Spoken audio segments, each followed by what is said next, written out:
Welcome to another Trench Chats, and I'm really pleased this week to be joined by Stephen Bourne, the author of Black Poppies.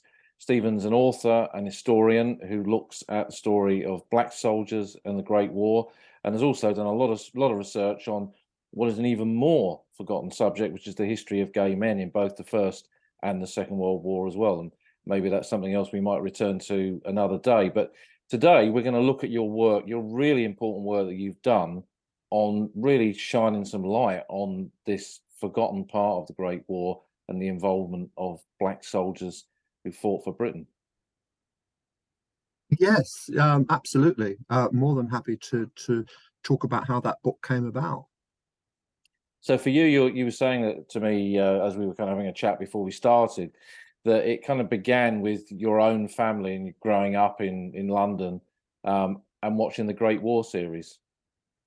Well, I was conscious at a very young age, I couldn't have been more than 6, of this powerful BBC documentary series, The Great War, that was being shown, because older people in my family were watching it. I think it was one of the first to kind of bring that story to life to a mass audience. And I just remember it being on. I was far too young to watch it. I mean, I was more interested in Torchy, the battery boy, but I remember my grandfather watching it. We were happened to be in their home at the time, and they turned it on, and he got very distressed and very upset and started crying. I mean, he was a young man of 19 when he went to the Battle of the Somme with the army, and tragically was shot in the face by a sniper and was lost the sight of one eye. But so he was blinded in one eye for the rest of his life. But in a way, it probably saved his life, because if he hadn't been sent back home, he was only there for a couple of weeks, apparently. He may well have been killed like his younger brother, who followed him out there and was killed in action in 1918. So I was aware of this First World War, and how it could impact on people, particularly through my grandfather. But in terms of Black Poppies, it's kind of interesting because also in my family, I had older women who were always talking about the Second World War, always talking about the home front, the air raids, rationing, and how it impacted on them as women, working class women. I come from a working class family. The men tended not to talk about it, but but the women did. And one of those older women in my family was my adopted Aunt Esther, who was a black woman born in Fulham in West London in 1912. So that later on in life, when I became interested in family history and Aunt Esther's story, which became the focus of my first Black British sort of history book way back in 1991, I did talk to her about the First World War and did ask her if she had any memories. Although she was only a small child at primary school, she remembered the Zeppelin coming over their street in Fulham and going out into the street with her dad and the neighbours to see this airship, not realizing the risk they were taking if it had dropped bombs. And she remembered waving the Union Jack on North End Road where the soldiers marched off to war. She sort of remembered the music hall that her father was Guyanese. He was from what was then known as British Guyana, taking her to the music hall at Walham Green, the Granville, the famous popular Granville, and attending music hall performances. And she remembers they would sing some of those patriotic songs of the First World War. And so in the more recent edition of Black Poppies, the children's version, I've really kind of focused the first chapter on her and her memories and the fragments of memories that she shared with me about the First World War period, but from a kind of black child's perspective, which is not often really captured in the history books. Certainly not World War One books. No, exactly. But later in your adult life, you worked for the BFI, I think, didn't you? And you worked on black and white in colour. Which is that a kind of another route to you coming to write about this subject? Oh, I know. I'd started long before that. I mean, black and white in colour was a research project that evolved into a documentary programs, a two-part documentary for the BBC. That was the history of Black people in British television. I did all that research. But no, way back in the early 80s, I started writing for Black newspapers and magazines, and it was much better then. Believe it or not, 40 years ago when I started out, we had about 6 Black newspapers: The Voice, Caribbean Times. We had Black arts magazines, all sorts of journals. The only one I didn't write for was Race Today, but the Race Today collective was a very radical Black collective, and they didn't allow white people to write for them. That was their politics, and that didn't bother me because and I respected them for that. It's the same as Spare Rib, the feminist magazine, wouldn't have men writing for them. Things were very politicized then, much more, I think, than they are now in some respects. But we had a range of journals, and that's really how I got into writing about Black history, Black culture, Black film, which is a great interest of mine, Black British television. So I started long before Black and White in Colour, but the first book didn't happen until Aunt Esther's Story in 1991. And the beauty of that is that, again, what we're now missing in our culture now is funding. The F word, I call it the F word. We had funding, and back then in the 80s and 90s we had funding for local history booklets, pamphlets. So to my joy, I was pointed in the direction of Fulham and Hammersmith's Ethnic Communities Oral History Project, who were funded by the local council, and their brief was to publish the stories of local Polish community in Fulham and Hammersmith, the Irish community, the travellers, and so on. And so Aunt Esther's story fitted their brief because she was had been a Fulham resident all her life.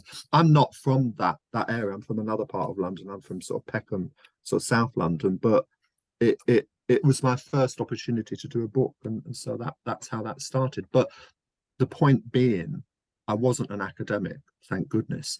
I wasn't coming from an academic background. I don't use words ending in ology. I'm so glad I don't. Nothing wrong with academia. It was just a world that I didn't particularly warm to or was embraced by. So I forged my own path and learned from Aunt Esther's story and that project that first-hand testimony is key, is paramount to the work that I do on the Black community in Britain, and indeed, as you mentioned earlier, the gay community as well. And I guess a lot of, at that time, kind of pre the release of archives from the First World War, that the way you were finding stories was exactly that, through talking to people. Mainly, that was my ambition, and that was mainly what I tried to do. Not easy. When you work outside academia, I discovered it's very difficult to access funding, research funding, unless you have an academic background and you're attached to some sort of academic or institution, and I wasn't, and sadly it was very I mean, Black and White in Colour was different. The history of Black people in television was different because that was a project funded by the BBC and the British Film Institute, so that was a kind of an odd one. But mostly my work, I'm self-taught. I left school at 16 with nothing. I mean, I went to a working class secondary modern school. We all left at 16. We all went out to work. I went to work in a shop in Peckham, but had this interest in Black British history, partly from my Aunt Esther, partly from other sources. And so I taught myself how to use the British Library, the National Archives, the Imperial War Museum archive. I remember the first time I went to the British Library, I must have been about 16. Terrifying for a working class kid to step into a building of that enormity and that size, and with thousands of books all around. It was very intimidating, but I had this focus of wanting to do this research, and there was a particular manuscript I wanted to look at, and they had it, and that's where I was told to go, and so I went for it, and I've never looked back. I mean, I have done some academic qualifications. I did go to college and did a degree later on, but And I even have an MPhil, but I don't quite know what that means. I keep forgetting to put it after my name, but people are surprised when they find out. But as I say, I'm not anti-academia. It just never fitted into my world at the time I needed it. Um, but it's been a very interesting journey. It really, really has, and my passion has never wavered. In fact, the stories I uncover have become even more interesting. And you're right, the internet has opened up so much. I mean, the Ancestry, the British Newspaper Archive, you can find out so much more details about in my case, the Black British history.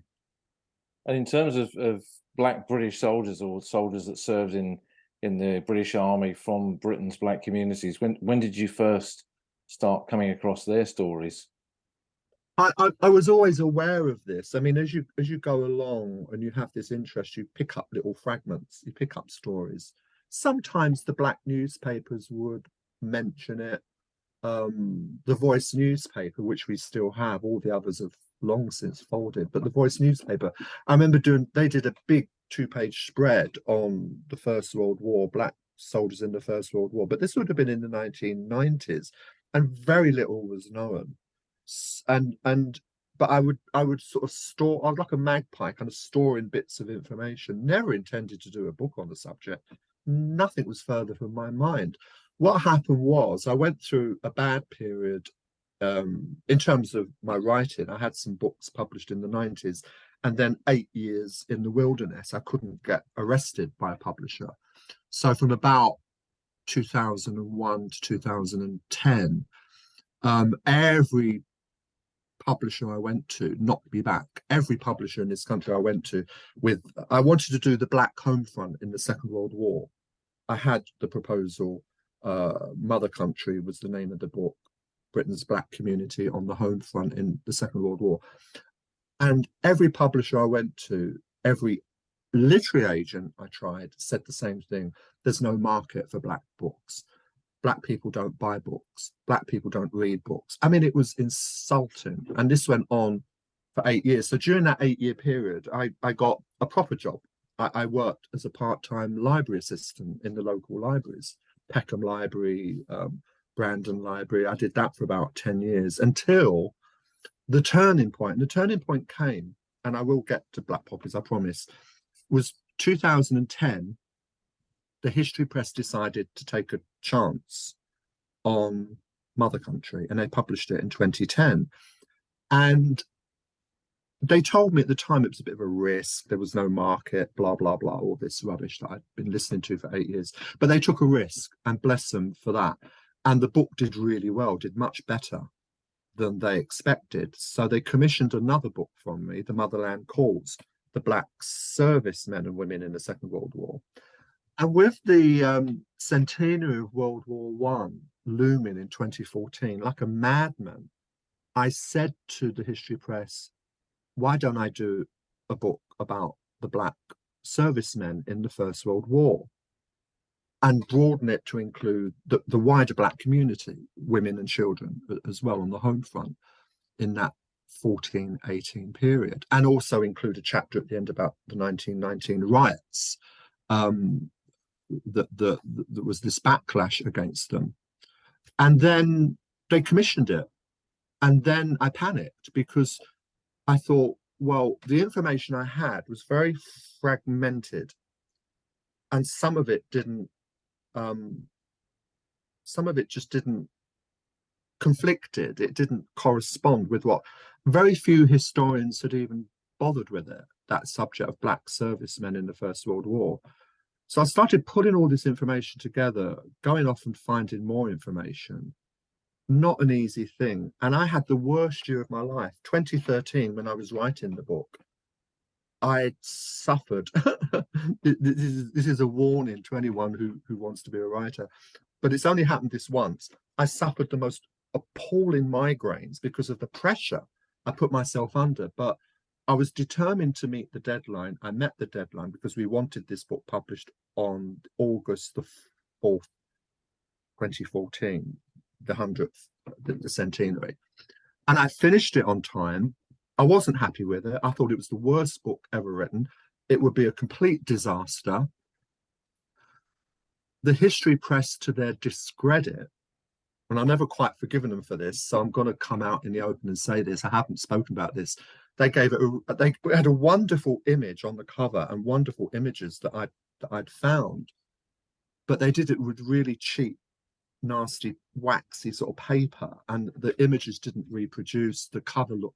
But you know, that book took off like a rocket, and I was shocked, and they were shocked how quickly it sold. It sold out its first print run of 500 copies before the publication date. And they said to me, how did you manage that? I said, well, I've been dragged kicking and screaming to Facebook, and I've just been plugging it all the time I've been writing the book. This book is coming out, blah, blah, blah, blah, blah. It must have been that.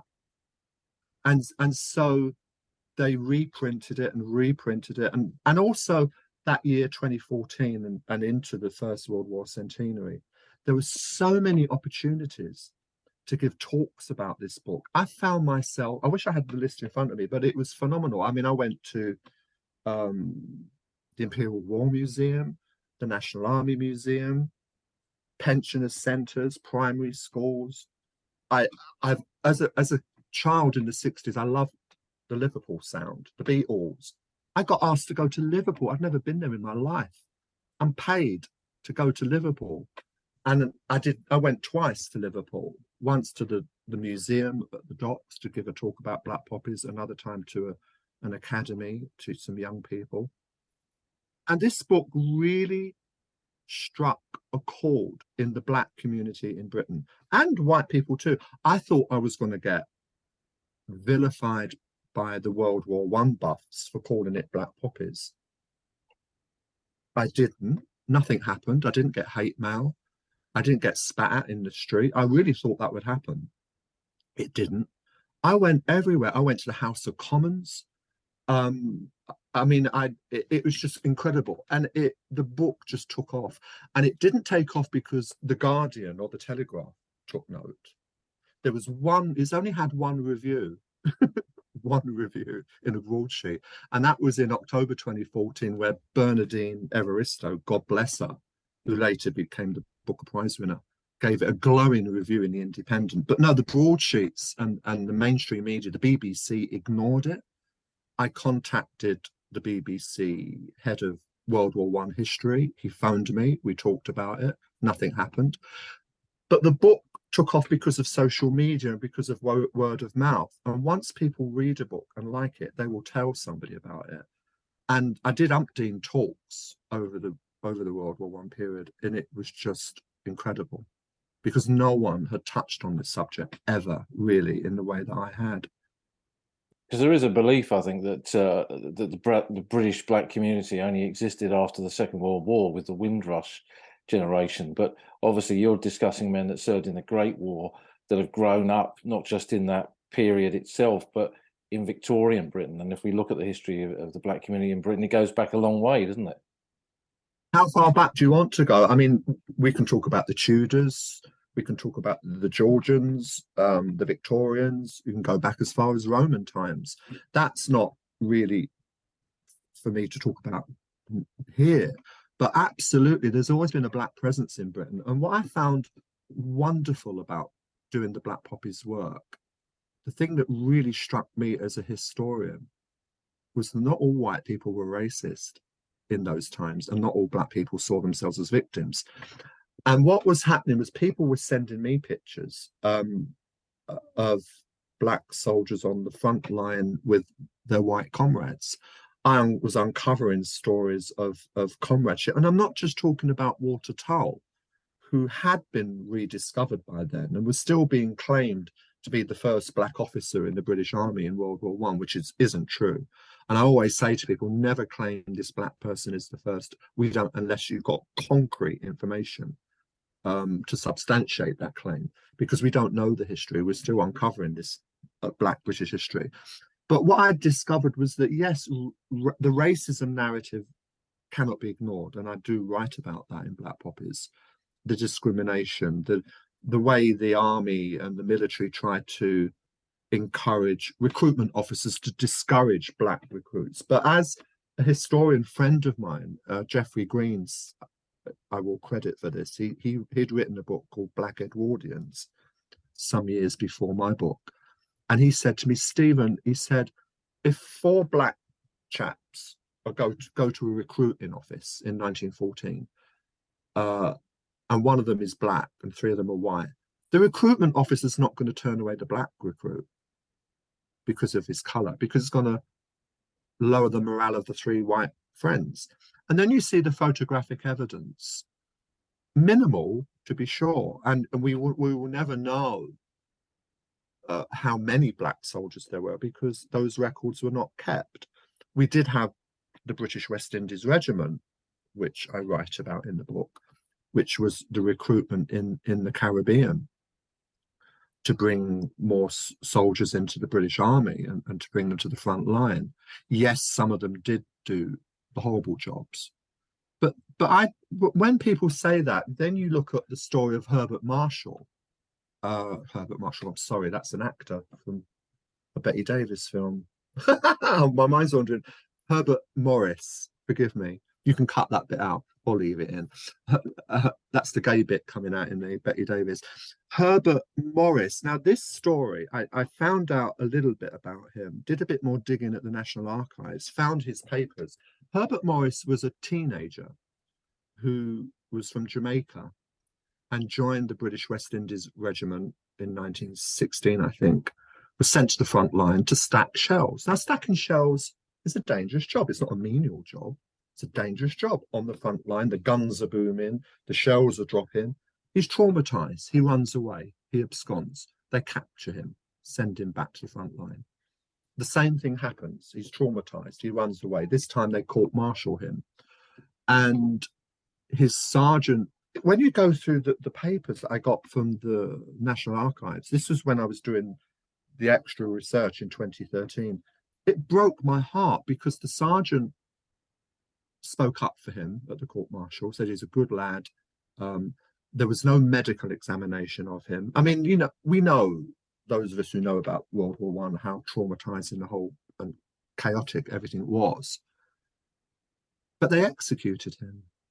He was executed, and he was only like 17. Maybe he'd lied about his age, we don't know. But I found his Commonwealth War Grave photograph, included it in the book. But whenever I tell that story, or particularly back then during the World War I centenary, it really moved people, particularly black people. And I've had like black women, for example, say to me, "Did he have any family?" I said, "I don't know, but I'll own him. He's one of mine.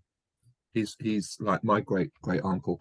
And it was that kind of ownership of the stories that I told in the book, which I think is still scratching the surface. It's still, with proper funding, I could have perhaps gone further. But it was those kind of stories that I embraced. But it was really the comradeship on the front line, and that really came home to me when I discovered that Norman Manley, the first Prime Minister of independent Jamaica in the 1950s, had served in the British Army. He was a Rhodes Scholar from a middle-class Jamaican family. He and his brother, Douglas Roy Manley, joined up. But Norman, before he died in 1973, had been persuaded to write down, record his World War I experiences in the British Army. Thank goodness he did, because the Jamaica Journal published it in 1973. I found a copy and used that in the first edition of the book. But what I discovered from Norman was he joined in Deptford, and he joined as an ordinary foot soldier with the working class Tommies, as he called them. And he said they loved me. They took care of me when I was sick. They looked after me. If a new guy turned up in the barracks and called me darky, they would turn on him and say, "He doesn't like that, don't call him that." It was only when Norman was promoted to corporal, I think it was, don't quote me on that, and he had to mix with the officer class, that the virulent racism in the the white middle class officer class. He couldn't stand it, so he went back to being a foot soldier, Tommy. His brother was killed in action, Douglas Roy Manley. The book came out, and their great nephew David contacted me. How wonderful that you've acknowledged Norman and his brother and their contribution to the war effort. I have all their letters, all their war correspondence that they sent to each other and to their sister Vera. And then in 2019, 5 years later, when the second edition was published, I asked David if I could use it. Absolutely, go ahead, publish those letters. I published those letters in the 2019 edition, or some quotes from some of them. Correspondence between these two brothers, and the final letter from Norman to his sisters, describing the impact of his brother's death on him, is just gut-wrenching. And it's such a shame the books are not better known in terms of history magazines and newspapers and the media, because it's not about me, it's about these incredible stories. So when you seek, I've always said to people, if you seek, you will find. And I found some, not much, but some first-hand testimony. I mean, that's a pretty big story, isn't it, really, that he went on to become, you know, first post-war independent prime minister of Jamaica, and you know, Much later, yeah. I mean, post Second World War. I mean, yeah. Independence did. Although, you see, people have said to me, why would black men want to join up? From the colonies, from the former colonies, Caribbean, Africa. Well, in Jamaica, particularly, Marcus Garvey, who later became a very famous and respected black political leader, encouraged Jamaican men, black Jamaican men, to join up, because he said, if we can prove to the British government that we are the equal of the white man, they will give us independence. Well, of course, they didn't. They had to fight another war to argue that case again, more forcefully. So that was part of the reason that, and some men joined up because they were patriotic to the old Queen Victoria, who long, of course, had passed on, but they loved Queen Victoria, so they had that ingrained in them. Their education had been very much a British education, and so there are different reasons why people joined up, political reasons for some, patriotism for others, but they were there. And the friendships that Norman Manley, for example, forged with the Tommies, the working class Tommies, as he called them, it was a wonderful lesson to me, in that it wasn't all about racism. And also the other example I use is when Walter Tull was tragically killed in action in 1918, not long before the end of the war. His body lay on in no man's land, and I think it was 2 or 3 men from his battalion, presumably white, tried to retrieve his body under fire, bullets flying, bombs dropping. They couldn't get to him. They couldn't get to his body, so his body was never found. And those men risked their lives for a black officer who they obviously loved and respected.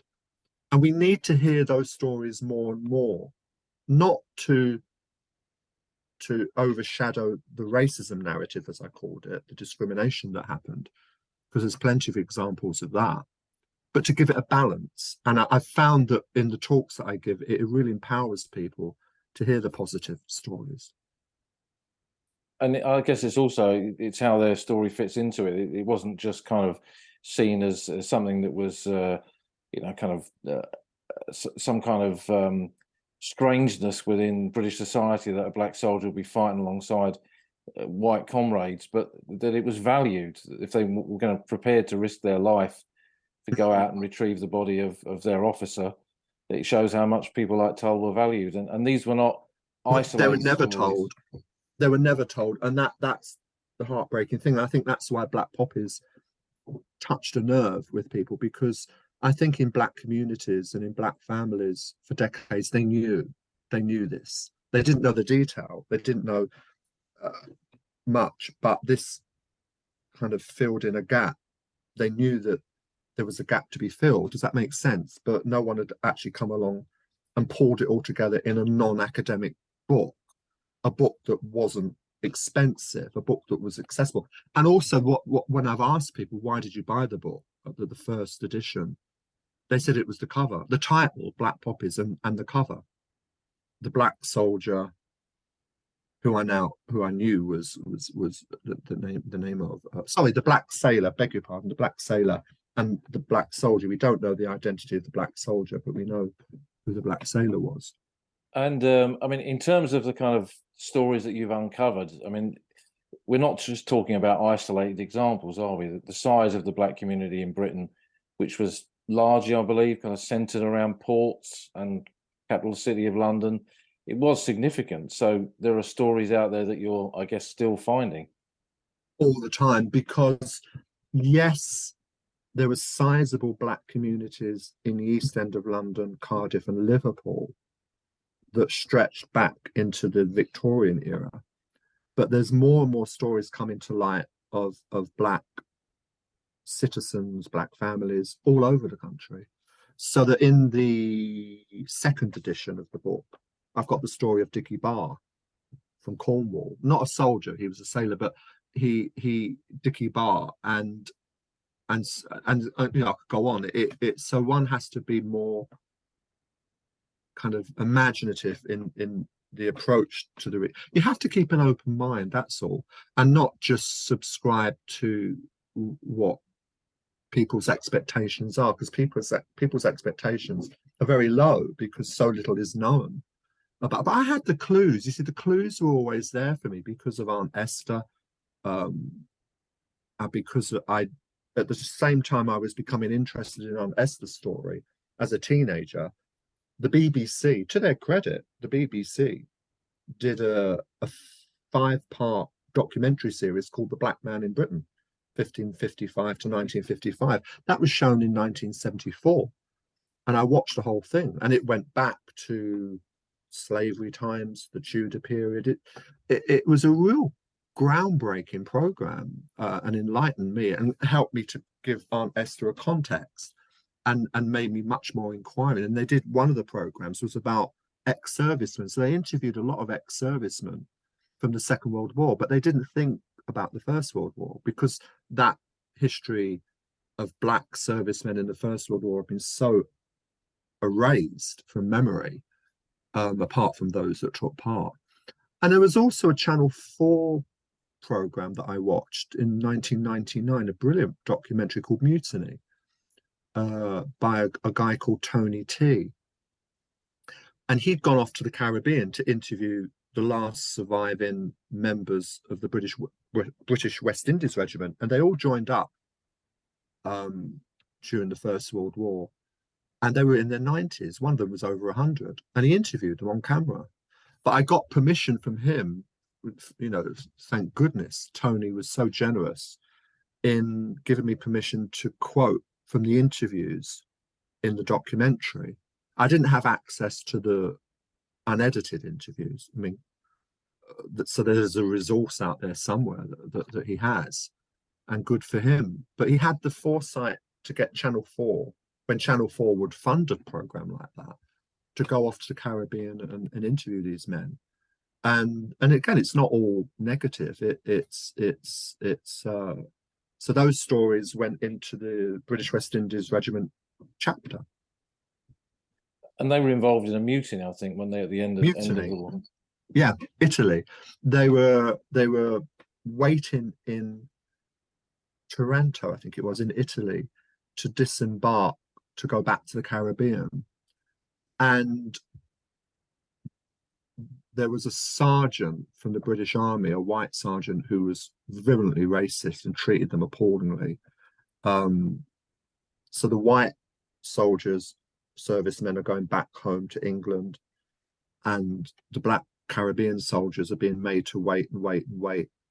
And then they were asked to clean the toilets, and wash the dirty linen of the Italian prisoners of war, and all these, and they revolted. I mean, they mutinied, and who could blame them?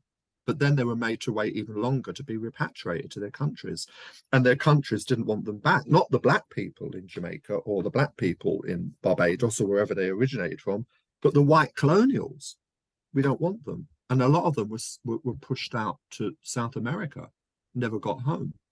And also at the same time, this is 1919, in Britain, some, not all, some white ex-servicemen were coming back to a land that was not fit for heroes. They were coming back to mass unemployment, no jobs. So mainly in the seaports, East End, Cardiff and Liverpool, they used the black community as a scapegoat. They attacked them. They attacked their homes. They beat them up on the streets.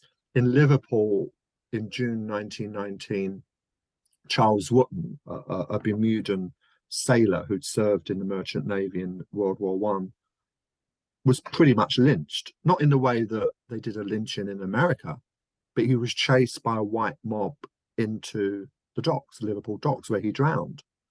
I read the police report, and the police report is very clear how he died. They tried to retrieve him and tried to save him, the police. But this is also the year of the police strike, the only time in history when the police have gone on strike. So there couldn't have been many police officers around to help him, but they couldn't get to him. And in the coroner's report, which I also accessed, or was given access to, the coroner said how he got into the docks, we do not know. It's obvious how he got into the docks. He was chased by this mob. So this backlash happened, and then in the July 1919 Peace March in Whitehall, the Indian soldiers were allowed to march, but soldiers of African descent, whether they be from Caribbean or Africa or Britain, were not allowed to march in the Peace March. And that was a real slap in the face. But what the black community in Britain did in 1919, and I talk about this in the book, is something really important. They stood firm. They said, we're British subjects. We fought your bloody war. We're here to stay. You know, some of us have married, some of us have children. They're British. And that really, for me, I learned a lesson about, 1948 is always given as the beginning of the black community in Britain with the arrival of Windrush. But really, you can go back to 1919 and use that as a landmark year as well, because that is when the black community stood firm, fought back, and refused to go back to where they originated. This was their home.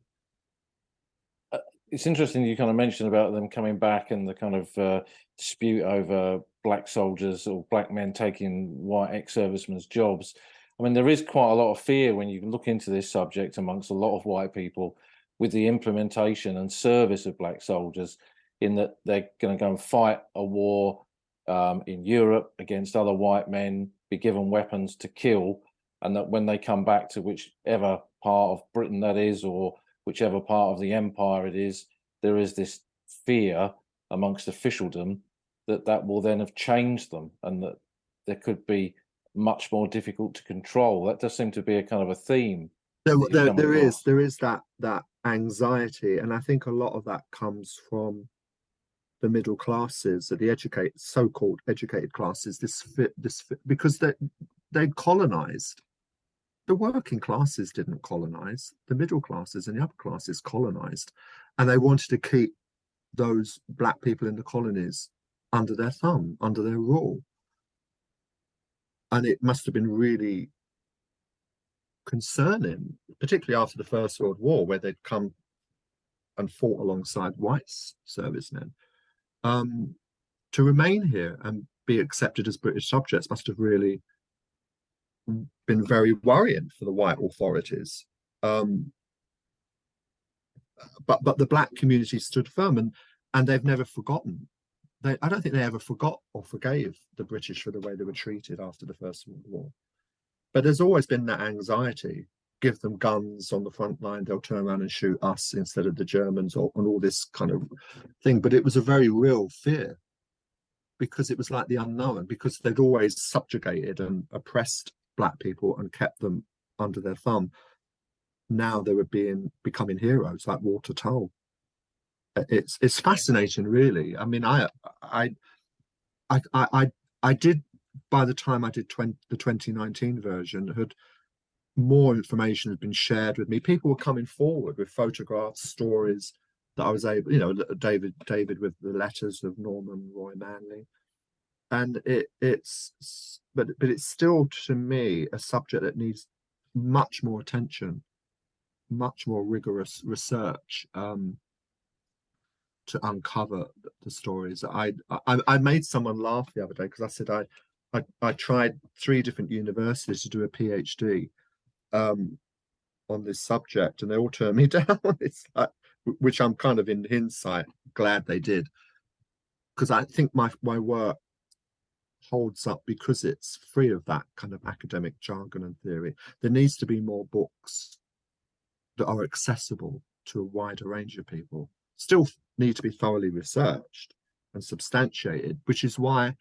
eventually the History Press agreed for me last year, 4 years after the second edition, 3 years, sorry, to do the children's version, because so many primary school teachers and parents of young children of that 8 to 12 age range have come to me and said, over the course of time, or tweeted me messages or emailed me and said, would you adapt it for children? Because there is a lack of Black British history books for children. So I did my Black Poppies Young Readers edition last October. It was published, and again, like the first edition, it's taken off like a rocket. I mean, the feedback I'm getting is phenomenal, from particularly from primary school teachers. I would guess that your children's book probably is possibly one of the most important ones that you've got, because I mean, I see myself on the battlefields. A lot of schools from London go to the battlefields with a very strong contingent of students from Black communities, and possibly they go there thinking that this has got nothing to do with them, but actually it's got everything to do with them, and that's why your book's so important. Well, that's why I need people to spread the word. I can't rely, as I say, on the mainstream media. The mainstream media completely marginalizes the kind of books that I write. But I do rely on people to spread the word and fill that gap and it for me, because I can't do it all on my own. I need support. It was very dispiriting when the first edition was published that there was so little support in terms of media coverage. But what compensated was the personal feedback I got. What compensated was the talks that I've already mentioned, being given the opportunity to go out and give talks. But there's a couple of anecdotes that I share that are true. The first edition, I jumped on a number 42 bus outside Liverpool Street Station in London to come home. And there was a young Black bus driver, and he looked at me and pointed at me and said, Black Poppies. And I looked at him and I said, how do you know I wrote Black Poppies? He said, that book is amazing. He said, I never knew any of this. I never read about, I wasn't told any of this. I said, yeah, but how do you know I wrote it? And he said, I Googled you.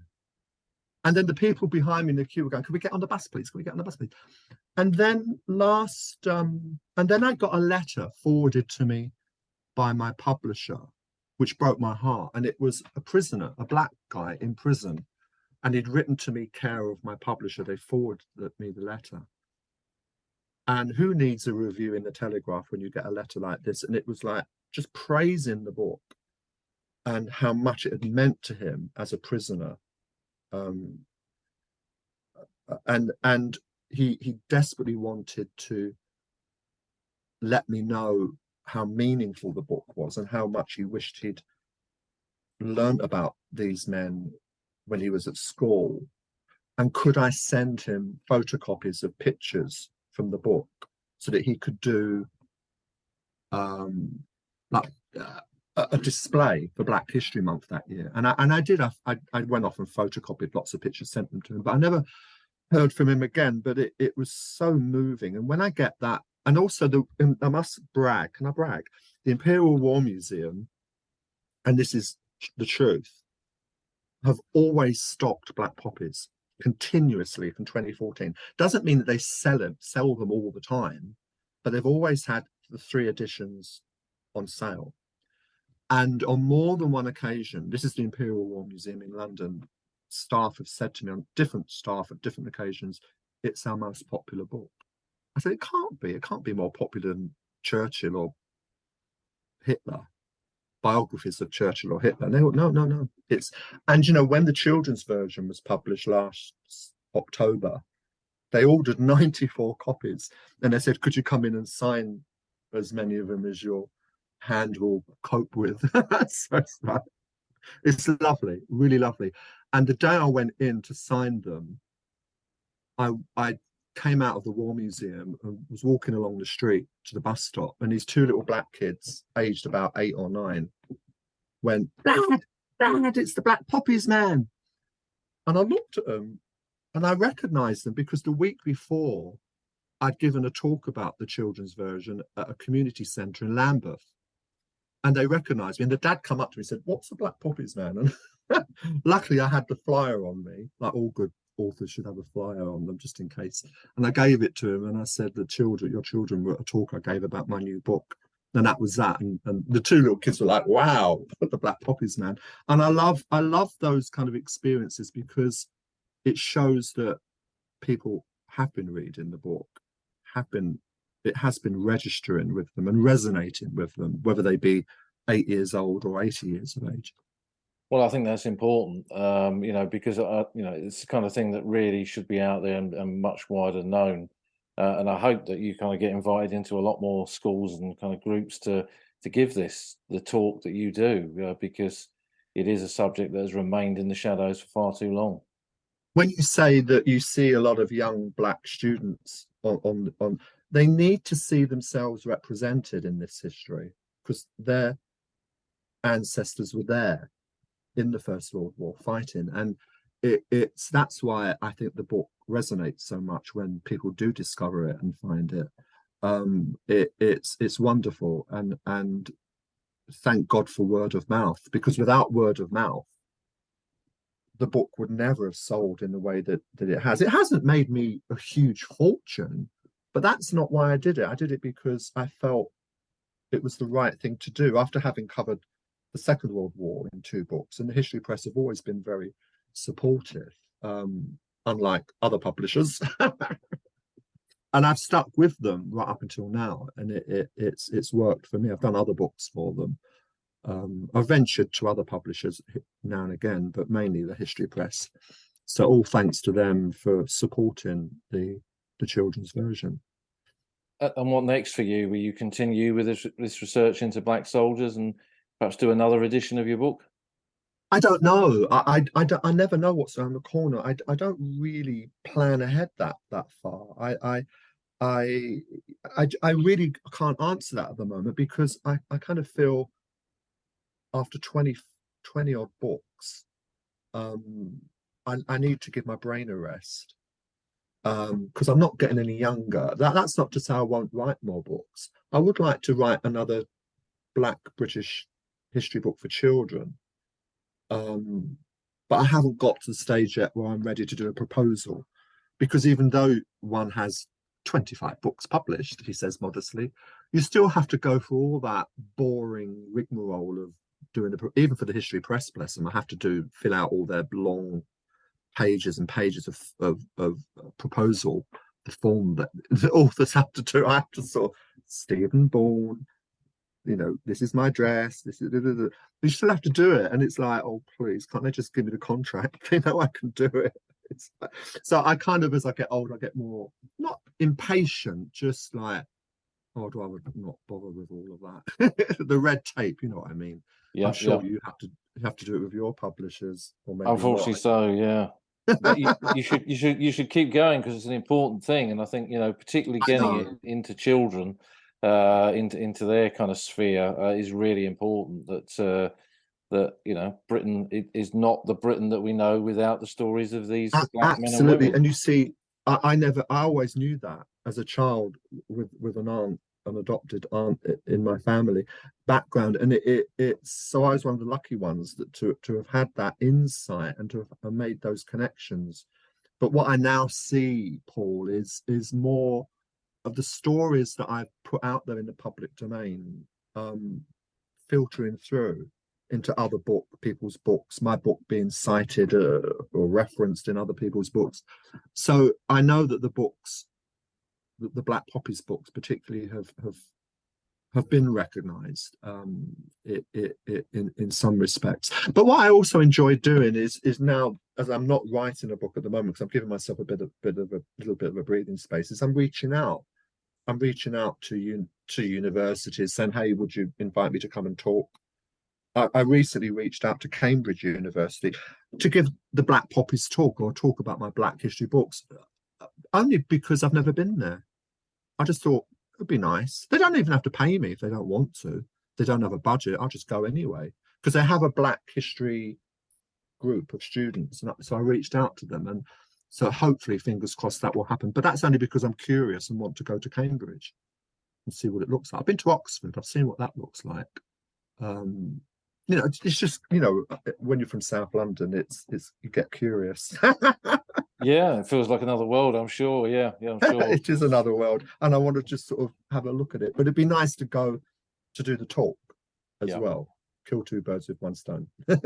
Well, when you think, you know, how Black history is still very much in the news. I mean, today I was listening to David Olusoga talking about the whole issue of slavery and everything that's kind of finding its way through different parts of society. I'm sure that this will remain very, very important part of our history, particularly if the national curriculum changes, as I keep hearing, and they'll include more Black history in it. So that can only be a good thing for you. That's another reason why I'm kind of pulling back from writing the book, because I do need to crack that. And I don't know, when you work outside of the education system, you know, it's not easy to find out who to go to. I have a chapter about Cardiff in the children's book, and I know that the Welsh education system includes Black history. So I reached out to them, nobody responded to my emails. I didn't even know who to contact. I mean, it's very, very difficult when you're on the outside. Who do you contact in the education world? Such a vast, complicated world. But I'm going to keep at it until I find a way of ensuring in my head that Black Poppies, the children's version, has reached that target, has reached the teachers. But I need the education system, whatever that may be, to be more supportive and to reach out to me as well. But we'll have to wait and see, because I don't have the sort of profile of David Olusoga. You see, it's easier for David Olusoga, who's great. I mean, I know him, does wonderful work, but he will have an army of literary agents and publicity agents and speaker agents and a whole world around him, I would imagine. And because he has the high media profile that he has, and rightly so, because he does fantastic work. I love his work on television. You know, it won't be difficult for him to get an interview in the Telegraph or an interview in the Guardian. I don't have that access. I never have had it. Mine's been more at community level than national newspaper level. And so until you get that kind of media profile, it's very difficult to make progress. And I won't name names, but I have reached out to a few people that I thought would be helpful, and they haven't been helpful. I don't say that with a violin on my shoulder. It's just the way things are. Who knows? Somebody might be listening to this podcast and will inundate me with emails through my website. Well, I was going to say that you know, a lot of educators and journalists do listen to the podcast, so hopefully they'll get in touch with you. So, and if they want to, then there is a contact page on my website. If you don't mind me plugging my website. Not at all. We will put links to your website, and we will put links to all of your books as well. That's what I like to hear. Yeah, no, thank you so much, Stephen, for giving us your time to talk about the work that you've done. I've really enjoyed it. I hope I haven't gone on too long, but it's and you are a great champion of World War I stories yourself, and it's fantastic what you do. I've been aware of your work for a very long time. Yeah. Thank you. Well, thank you, Stephen. Thanks for joining us, and I'm sure I'd like to have you back again to talk about The other I'm subject, proud. yes, I will, Yes. because Yes. it's another kind of forgotten part of the First World War, and I think that subjects like the Great War have so many dimensions to them. It's important to explore them all. Well, just very briefly, for the first time ever, I recently, in LGBT History Month, was asked to give a talk about gay men in the First World War for an academy for teenagers, for history students.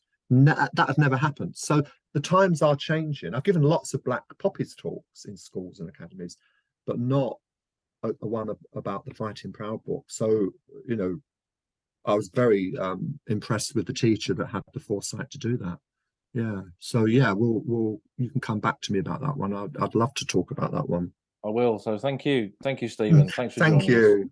Thank you.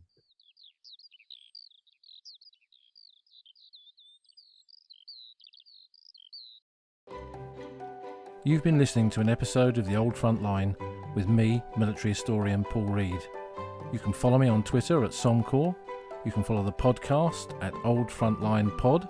Check out the website at oldfrontline.co.uk, where you'll find lots of podcast extras and photographs and links to books that are mentioned in the podcast. And if you feel like supporting us, you can go to our Patreon page, patreon.com/oldfrontline, or support us on Buy Me a Coffee at buymeacoffee.com/oldfrontline. Links to all of these are on our website. Thanks for listening, and we'll see you again soon.